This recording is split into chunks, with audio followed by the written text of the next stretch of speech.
love, hindi lang dapat one way.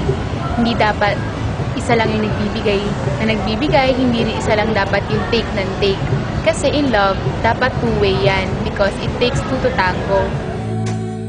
In the shadow of an angel with the promise of the light. In the dark.